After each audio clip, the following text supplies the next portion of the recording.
प्रणाम दोस्तों। मुझे अभी आपके बीच आने पड़ा एक बहुत ज़रूरी सूचना लेके। और वक्त कुछ ऐसा है कि हमने सोचा था कि हम 6 महीने में इकट्ठे हो जाएंगे, लोग फिर कुछ करेंगे। लेकिन कहते हैं ना कि युद्ध के लिए हमेशा तैयार रहो। वो ये नहीं है कि एक दिन में बात शुरू होगा, वो कभी भी शुरू हो सकता है। अभी अभी एक जानकारी मिली है और वो बहुत चौंकाने वाली जानकारी है। ये 3 तारीख का फैसला है। अभी आपको इसकी कॉपी जो है कमेंट्स बॉक्स में कोई ना कोई डाल देगा। हमारी तरफ से भी एक कमेंट्स बॉक्स में डाल दी जाएगी। और वो जानकारी ये है कि हरियाणा सरकार की तरफ से गुरुग्राम के लिए अभी ये आदेश आया है। गुड़गांव के लिए, अब गुरुग्राम भी क्यों कहूँ, पुराना तो गुड़गांव ही है। तो गुड़गांव के लिए ये आदेश आया है कि वहां पे पेट्रोल, डीजल और सीएनजी विक्रेता जितने भी हैं, पेट्रोल, डीजल और सीएनजी विक्रेता, उनके ऊपर सरकार की तरफ से यह दबाव दिया गया है कि बिना दोनों डोज लगाए व्यक्ति वैक्सीनेशन का सर्टिफिकेट जो नहीं दिखाएगा, उसे ना पेट्रोल दिया जाए, ना डीजल दिया जाए, ना सीएनजी दी जाए। मैंने कल परसों ही ये बात उठाई थी कि होशियार हो जाओ, वो दिन आने वाला है कि तुमसे हर चीज तुम्हारी छीन ली जाएगी। तुम्हारी सांसों तक पे ये बैन लगा देंगे, कितनी सांसें तुम्हें दिन में लेना है। लंबी चौड़ी बात ना करते हुए सिर्फ इतनी बात आपको बताना चाहता हूं कि ये फैसला पूरी तरीके से हमारे मूल अधिकारों के खिलाफ है और पूरा ही इलीगल है। ये ऐसा फैसला दिया ही नहीं जा सकता। ये पूरा इलीगल है। मैं बाकायदा इस पे वकीलों से बात करने के बाद फिर आपके बीच आया हूं। लेकिन इस इलीगल फैसले के खिलाफ आप कोर्ट में जा सकते हैं। मैंने कहा मैं कोर्ट में जाना चाहता हूं, आप बताएं प्रोसीजर। तो वकील का कहना है कि अगर इसको लेके आप कोर्ट में जाते हैं, पूरी संभावना यह है कि आपकी जुडिशली ऊपर सिस्टम तक, मैं नाम लेके कह रहा हूं, मुझ पे केस करके मुझे अंदर डाल दो, यही वक्त है, नहीं तो आगे तुम्हारे लिए खतरनाक हो जाऊंगा। मैं नाम लेके कह रहा हूं, जस्टिस चीज गगोई जैसे लोग, बिके हुए लोग, ये जो हैं वो आपके ऊपर अगर मैं याचिका डालता हूं तो वो कैंसिल हो सकती है। और इस संभावना के साथ मैं याचिका डालूं कि सिर्फ कैंसिल ही नहीं होगी, मुझ पे हट जाना भी हो सकता है। आपको याद होगा कि जूही चावला ने एक ऐसी पिटीशन डाली थी 5G के खिलाफ। जूही चावला पे 20 लाख का हर्जाना हुआ, उन्होंने दे दिया। मुझ पे होगा, मैं नहीं दे सकता, मेरे पास नहीं है 20 लाख, मेरे पास 2 लाख नहीं है। लेकिन जज्बा पूरा लड़ने का है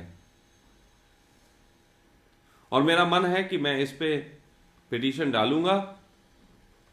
वो मुझ पे हर्जाना लगाएं लगाएं,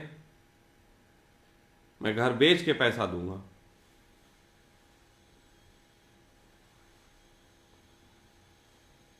मैं सड़क पे रह लेना पसंद करूंगा, लेकिन फाइट करूंगा।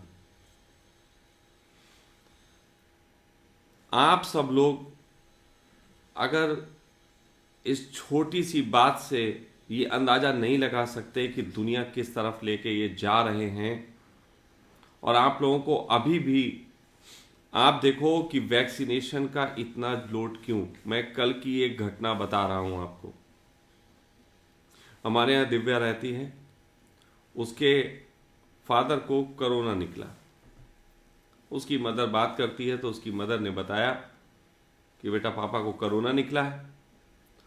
तो हंसी वो जैसे उसकी आदत है कि क्या तुम लोग चक्कर में पड़े रहते हो, क्यों टेस्ट कराना। तो पता लगा कि उनके ऊपर दबाव था कि उनको जो है ये डबल वैक्सीनेशन कराना है। वो डबल वैक्सीनेशन कराने गए। ये फिर उनके फादर का स्टेटमेंट है और ये क्या रिकॉर्डेड भी है, ये रिकॉर्डेड भी है, हाँ सिंधी भाषा में है।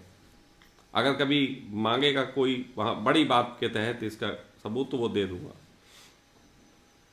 उन्होंने कहा कि वो जो थे गए अपना सेकेंड डोज लगवाने, वहां पे उनकी सेकेंड डोज से पहले उनका RT-PCR टेस्ट कर लिया गया, उसके पैसे भी दिए उन्होंने।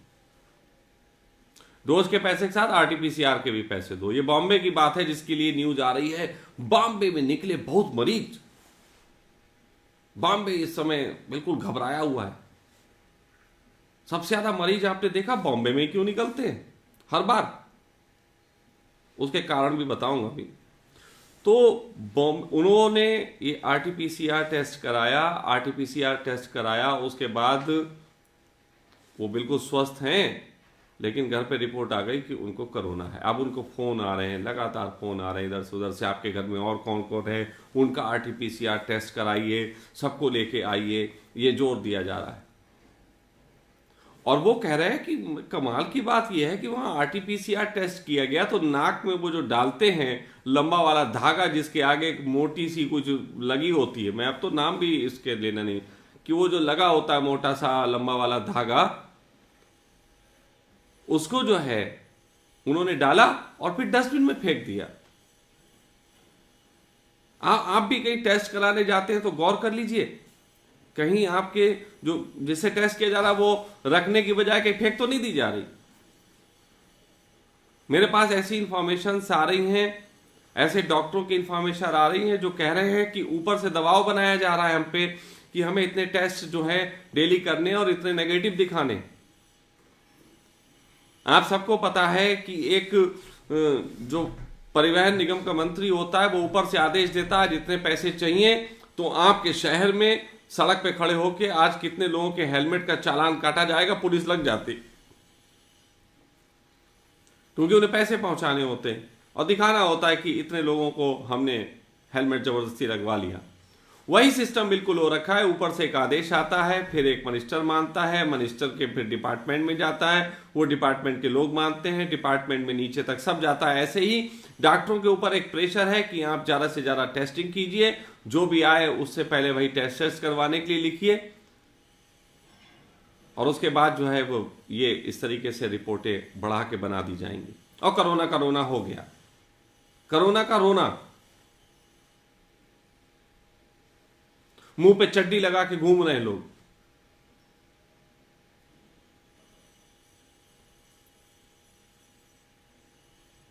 और ये सब ऊपर बैठे लोग सबसे इसलिए कर रहे हैं, दो ही बातें, या तो पैसे का पीछे से लालच आता है, वो वाया कंपनियों से आता हो, इंजेक्शन की कंपनियां, और क्योंकि सीधे सीधे वो पिताजी जिनकी मैं बात करता हूं जो भगवान बने बैठे हैं दुनिया में, वो पिताजी सीधे सीधे किसी से नहीं मिलते, सबसे बाया बाया ही काम होता है। वो पिताजी गोल्फ खेलते हैं बैठ के, शाम को एक शैंपेन खोलते हैं, वो बोतल खोलते हैं रम की जो 1000 साल पुरानी होती होगी। तुम लोग तो 50-60 साल वाली पुरानी पी के खुश होते हो, बहुत ज्यादा बहान समझते होगे। वो भी आदेश जारी कर देते हैं, उनके नीचे सब टीम लगी हुई है, वो अपना काम कर लेती। जो सिस्टम में शिकार हैं वो तो हैं ही, और जो शिकार करने के लिए शिकारी बने हुए हैं वो भी शिकार हैं।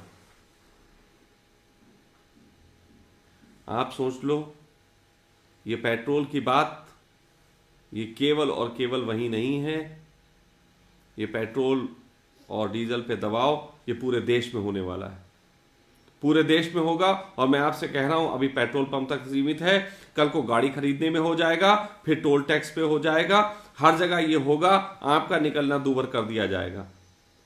इस दुनिया में सिर्फ 2 ही लोग बचेंगे अंत में जो RT-PCR टेस्ट कराए बगैर, इंजेक्शन लगाए बगैर जिएंगे। एक आदमी वो जिसने ये शुरू करवाया था, और एक मैं, क्योंकि मैं इस पूरे दुनिया में इस कमरे के अंदर पूरी जिंदगी रहने को तैयार हूं। मेरी सारी सुविधाएं छीन लोगे, मैं रहने को तैयार हूं। और नेट तो आप में से प्रेम मुझे बहुत करते हो, कोई ना कोई अपना नेट दे दिया करेगा आके, मेरा नेट भी छीन लो, मेरा मोबाइल भी छीन लो। वो एक गाना आता था बहुत पहले, मेरी पैंट भी सेक्सी, मेरी शर्ट भी सेक्सी, तो ऐसे ही कह सकते हैं मेरा ये भी ले ले, मेरा वो भी ले ले, मेरा ये भी ले जा, मेरा वो भी ले जा, मैं तब भी रहूंगा। लेकिन हर एक नहीं रह सकता। आप कह सकते हो स्वामी जी आप महान हो, बहुत से लोग कह रहे हैं स्वामी जी आप बहुत महान हो कि आप ऐसे रह सकते हो। नहीं भाई, महान तो तुम हो जो अपने शरीर में जबरदस्ती दूसरे की दिए हुए इंजेक्शन डलवा के बलात्कार करवा सकते हो।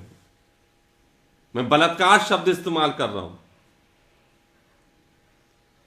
एक स्त्री के साथ बलात्कार इन अर्थों में सबसे बड़ा अपराध है कि उसके शरीर में एक दूसरे व्यक्ति के शरीर प्रवेश करता है, एक एलियन प्रवेश करता है। और बिल्कुल यही तो तुम्हारे साथ हो रहा है। सूजा डाला जा रहा है तुम्हारे शरीर के अंदर। नाम कब तक बदलेंगे हम? नाम बदल रहे हैं, सूजा डाला जा रहा है और लोग इसको मुस्कुरा के सह रहे हैं। ये बिल्कुल ऐसे ही हो गया कि जबरदस्ती करे तो बलात्कार और स्वीकृति से करे तो विवाह। तो स्वीकृति से जो लगवा ले रहे हैं वो अपने आप को समझते हैं हम तो देखो बहुत सही आदमी हैं, और जो स्वीकृति से नहीं करवा रहे हैं उनके जबरदस्ती डाला जा रहा है तो वो बलात्कार बलात्कार चिल्लाएंगे।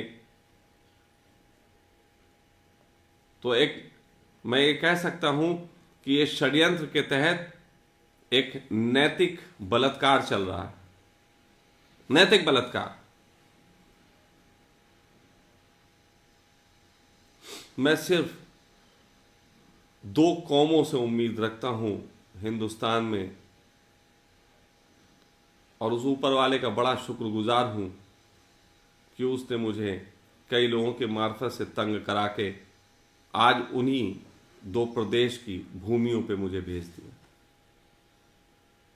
चंडीगढ़, हरियाणा की भी भूमि और पंजाब की भी भूमि।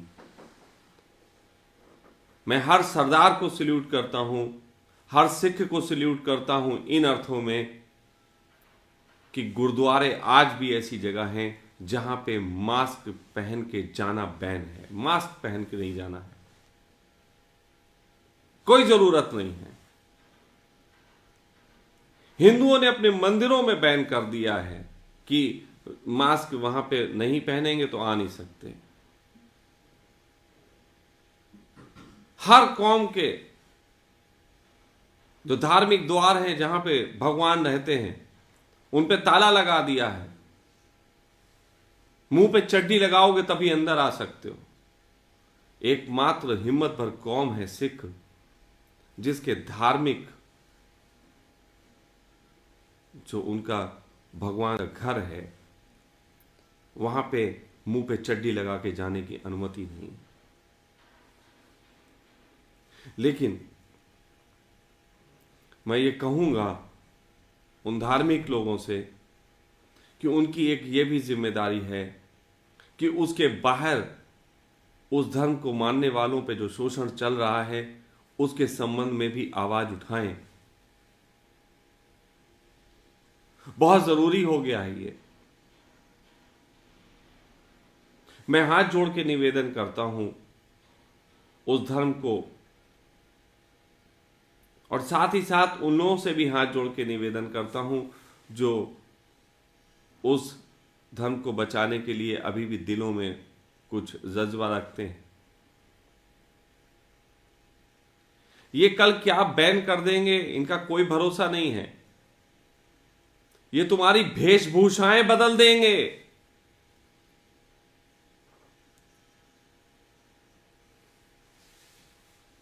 ये तुम्हारे पहनावे पे रोक लगा देंगे और तुम सब मानते चले जाओगे क्योंकि तुमने एक दिन कहा था कि हां सरकार जो कहती है वो ठीक है। और तब अगर तुम मुझे याद करके मेरी बातें भी करो कि हां एक हिम्मतवर आदमी था, बोला था, उसका कोई फायदा नहीं है। मेरी बात आज मानने योग्य है, कल तो फिर वो होगा अब पछताए होत क्या जब चिड़िया चुग गई खेत।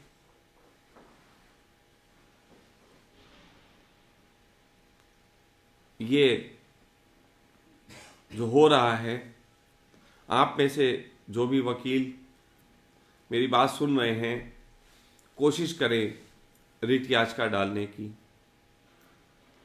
मैं भी कोशिश करूंगा, बात करूंगा अपनी और टीम से। मैंने अभी आपको ये सूचना देना पहले ज़रूरी समझा और पूरी और टीम से भी बात करूंगा। कोशिश करूंगा कि जितना हो सके इस पे लड़ूं।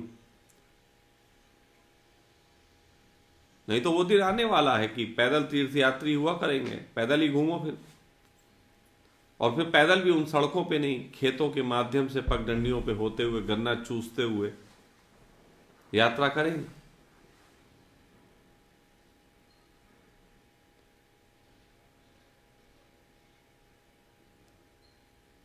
आप सोचना, हरियाणा के लोगों से कहता हूं कि कुरुक्षेत्र फिर से सजने का वक्त आ गया है और तुम्हारी धरती ही इतना लहू स्वीकार कर सकती है। बाकी पूरे भारतवर्ष की कोई ऐसी धरती नहीं है जो इतना लहू, शहीदों का इतना लहू झेल पाए। तुम्हारी धरती एकमात्र ऐसी धरती है जो इतना लहू पीने के बाद भी लहलहाती फसल दे सकती है। बाकी दुनिया की किसी भूमि पे इतना लहू अगर बह गया होता तो वहां पे हजारों साल तक फसलें नहीं होती। धन्य है कुरुक्षेत्र की भूमि और हरियाणा की वो भूमि जहां पे क्रांति ऐसी है कि श्रवण कुमार भी उस धरती से जब निकलता है तो भावनाओं को थोड़ा साइड में रख देता है और प्रैक्टिकल बात करता है कि अंधे ही तो हो, चल तो सकते हो। तो माँ बाप से भी कहता है चलो यार पैदल चलो। ये हरियाणा की भूमि में ही हो सकता है। और अब इस जज्बे की दोबारा जरूरत है कि प्रैक्टिकलिज्म को देखो, इमोशन को छोड़ दो।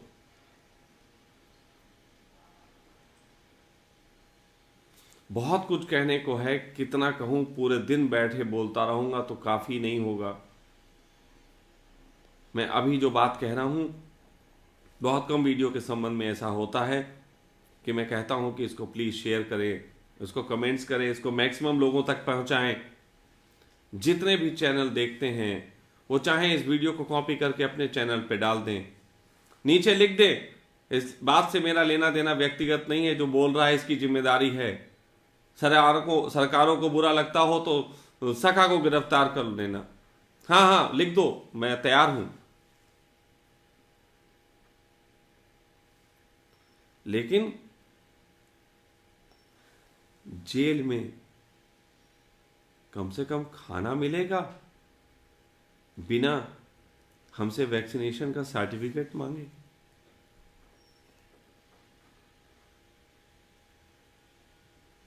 आने वाले वक्त में तुम्हारे मुंह में थाली जाने से और खाना जाने से पहले सर्टिफिकेट का अलर्ट आएगा तुम्हारे मोबाइल पे। ये मोबाइल जो है ना, जो यहां रखा हुआ है, उस मोबाइल पे इनकी इतनी निगाहें हैं कि तुम इसको बंद भी कर दो तब भी इसके कान खुले रहते हैं। देखते नहीं हो कि फोन लगाओ और वो एक लंबू 6.5 फुट का बोलने आ जाता है। 6.5 फुट का लंबाई, 6.5 फुट की जुबान, बिना सोचे समझे बस पैसा लिया और बोलना शुरू। ऐसे ही कल होगा। इनके सेंसर्स इसमें इतने, ये ऐप डाउनलोड करो, वो ऐप डाउनलोड करो, ये करना जरूरी है, सरकार का ये ऐप आ गया, अब इसको भी करना जरूरी है, वो वाला करो, ये वाला करो। इतने ऐप डाउनलोड कर लोगे तुम, ऐप कह रहा हूं, उनमें से एक ऐप होगा जो नजर रखेगा हर समय। मम्मी की पीछे आवाज आएगी, बेटा खाना लगा दें, ऐप सुन लेगा। और उधर से अंदर आवाज आएगी, सर्टिफिकेशन आपका हो चुका है, कृपया अंगूठा लगा के प्रमाण दें। खाना खाने से पहले ऐसा ना करने पर आपको पुलिस अरेस्ट करने आ सकती है। प्रणाम। ऋण पिटवाओ, जैसा चाहे जीवन बनाओ, तुम्हारे हाथ में है।